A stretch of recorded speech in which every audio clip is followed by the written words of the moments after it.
In today's video, we're gonna really learn how to time stretch our samples. So if you haven't seen my other video, I spoke about a new AI system that I found where it gets you the stems from any song, bro. And they do it in so efficient way and it's for free. Watch the video and you'll see what I mean. I downloaded these stems from it, so that's what we're gonna use. Let's load our bass. Shift sample. Now this song is Florence and the Machine. It's called Dream Girl.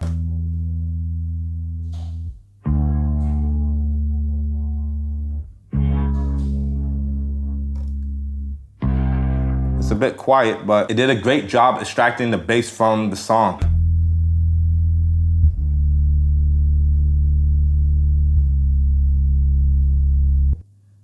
But what I want to do is just take this first half. So let me just do this. Just come in a bit more. Okay, I got this part looped. As you can see, the BPM is saying that it's 75.54. And I don't know for sure. It's not like I put this in a website online and try to figure out the tempo, but that doesn't matter. I'm just gonna go off what the MPC says. But what I'm gonna do is just process this. I'm gonna press discard this time only because this is the only part of the bass that I want. And then now that I have the bass, I wanna process it again. So like I mentioned in the other video, what I like to do is get close to the tempo. As you can see, if I left it on about 8 or below, it's only gonna be at 20. And you're not gonna like stretch it from that low. You still wanna be close to the number that it was at. And it says 75, this is 77. I wanna actually put this at 84. So now, let's do it. This is a good sample for this video because with Florence and the Machine, they really do a lot of live playing with their music. So it's not like everything is on the grid. So let's go to BPM. This is my favorite way to chop. I'm just gonna break it down into 8 notes.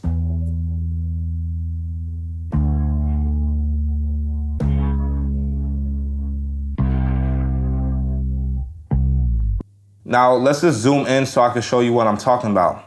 We hit the first pad is okay. Second pad, you can see that it's kind of not on the beat. You want to kind of zoom in and adjust it by using the start. And let's just do it for the rest of those.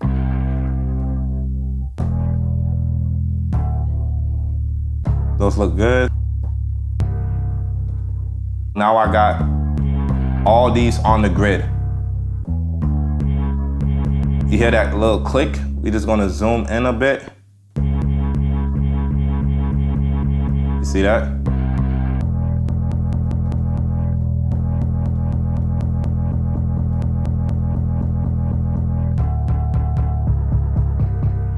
That's if you wanted to get crazy and take out the clicks. So let's just drop the tempo now to about 84. All right, so now that we have the bass chopped up, hold down shift, go to convert, new drum program using slices, let's do it, main, and then we just go up. And let's just rename this so it's not a weird name, and we call that bass. Let's record it. 2, 3, 4. 1, 2, 3, 4. 1, 2, 3, 4.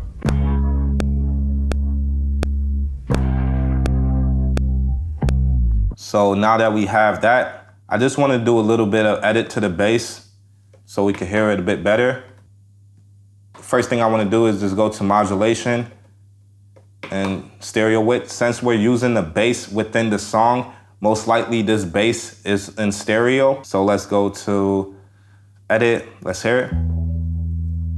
Let's just drop the width.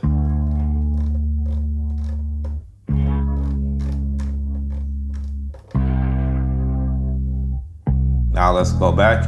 As you can see now, the line is straight. That means it's in mono. Because let's have it off. See, it's kind of a little bouncy. There's a little stereo in it. Now what we can do also is just like turn it up. I'm just gonna turn it up from here for right now.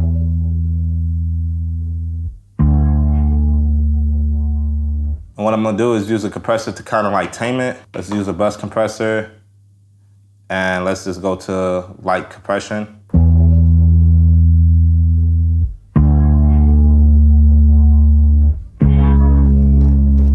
hitting around -3. Let's turn that down.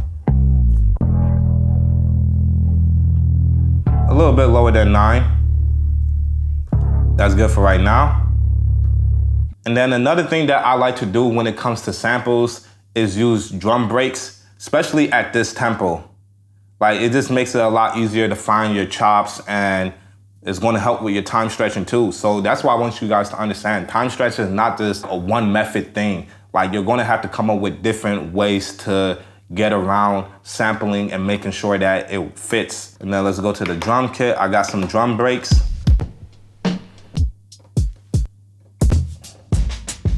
Yeah, I like this. This one goes so crazy. As you can see, the tempo is saying it's like 170. I don't really care for that, you know? I'm just gonna count it myself. So 1, 2, 3, 4. 1, 2, 3, 4. Most of the reason why you're probably having difficulty with your time stretching is because you're not counting the bars right. So for example, if I left this part in, this is how it would sound.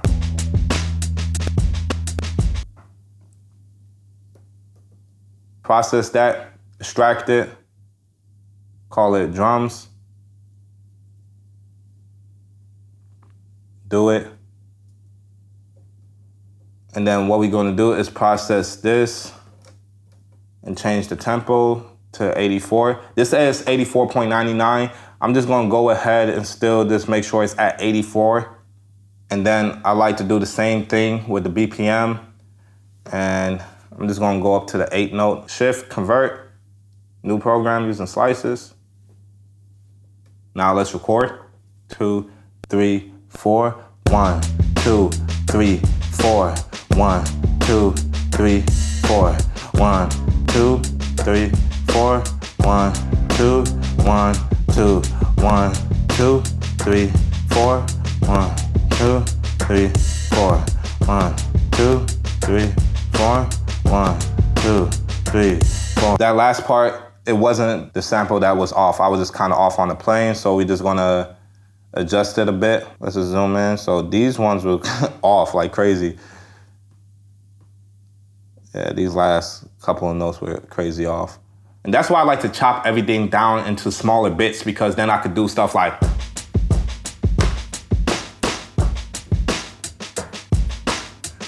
you can have fun with your drum breaks. Don't just use the loop by itself. Like, you can't really do too much. So now that we got the drums covered, let's go get some vocal chops in here. Due to YouTube, you know, can't get all crazy, but I'll just play like a second of it. This is the part that I'm trying to get so you understand. I'm trying to get this part. But if you're gonna chop it to the beat, and then you'll hear like, okay, how much you need to come in at.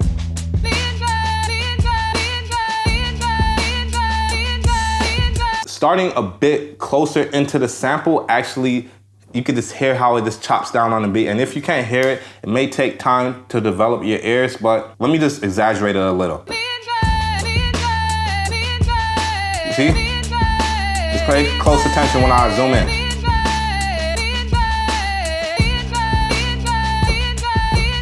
You can just hear how the vocal is like really coming down on that downbeat on the kicks and the bass. So now I have my starting point. Let's zoom in a bit further.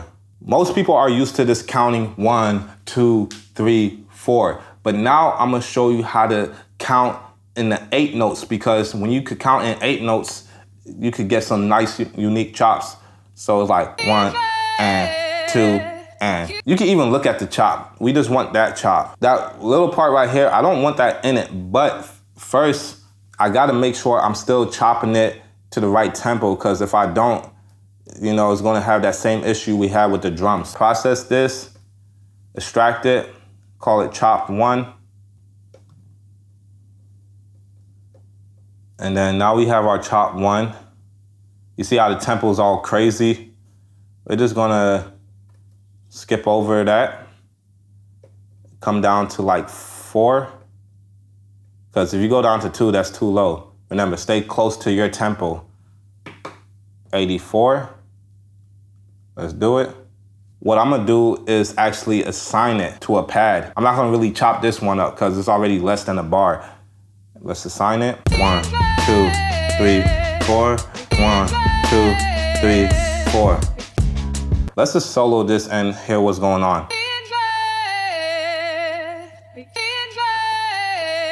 So you hear that like it's like a hiccup in your sample, but it's not a hiccup, it's just like this extra part.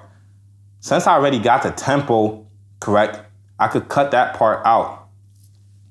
And I don't have to like process and silence. I could just leave it like this. And actually, it's better to do it from here. Either way, you can see how I affect it in the sample and it's still affected in this section. 3, 4. Since we don't want that part, we still gotta fill up that space. And this is why I like tail length. Whoa, hold on. Because with tail length, you could stretch it a bit.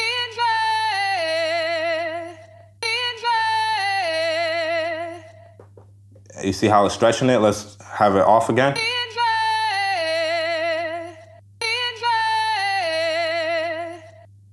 Versus, let's just exaggerate it a bit.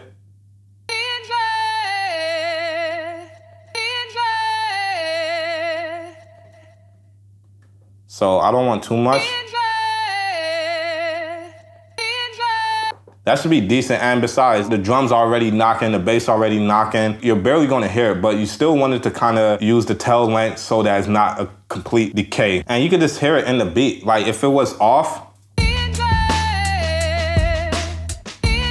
you see how it just cuts off?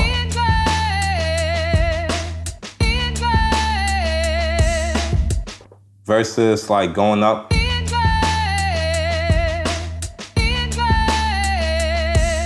And now that we got that, we could go back into the vocal chop and go to our vocals again and get another chop. And another chop that I like is around here.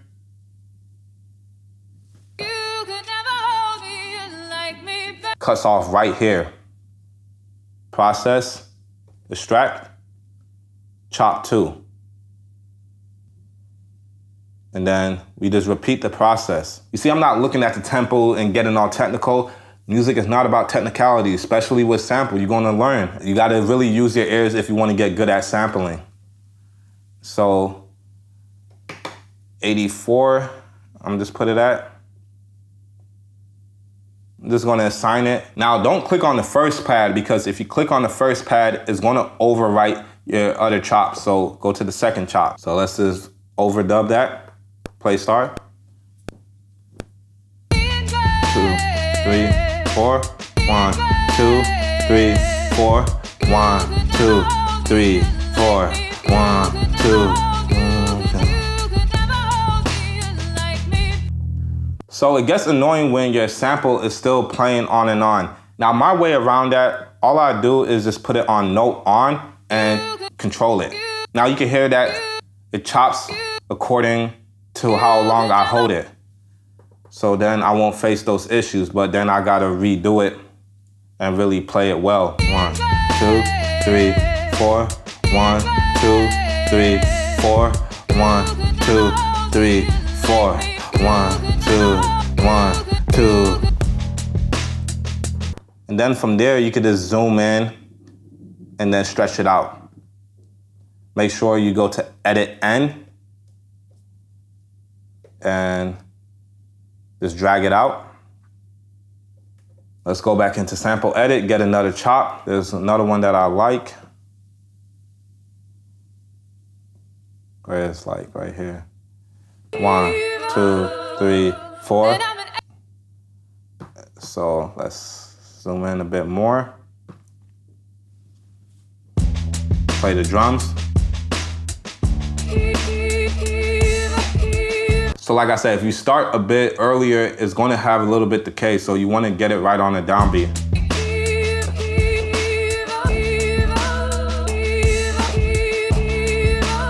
3, 4. So this one swells in, and I kinda like how that sound. So that's why I said it really comes down to your ears, but you still gotta count correctly. 1, 2, 3, 4, 1. So cutting off right here. Process, extract, same process again. This will be chop 3. and then do it. Go all the way to chop 3 and process. Time stretch. Go to 84. Do it. Now that we have that, I'm gonna assign that to the 3rd pad this time. And let's record that in. 1, 2, 3, 4. 3, 4. 3, 4. Let's say you don't like that in your chop. What we're gonna do is the same thing, is cut that part out. But since this is a big part, we're gonna have to up the length a bit more. Let's just solo it so we can hear what's going on when we do that.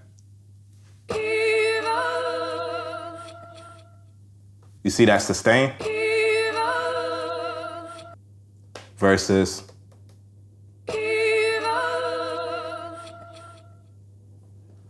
So it extends it, and we want to extend for pretty much that whole part. Now, it would have been easier if they had a section like, oh, extend it for a bar or so. But like I said, it comes back to your ears. On the MPC, you're going to have to use your ears more. So if you want to get better at the MPC, you're going to have to train your ears too. Like, bring back musicianship. So now we have that. Let's hear it with the whole thing.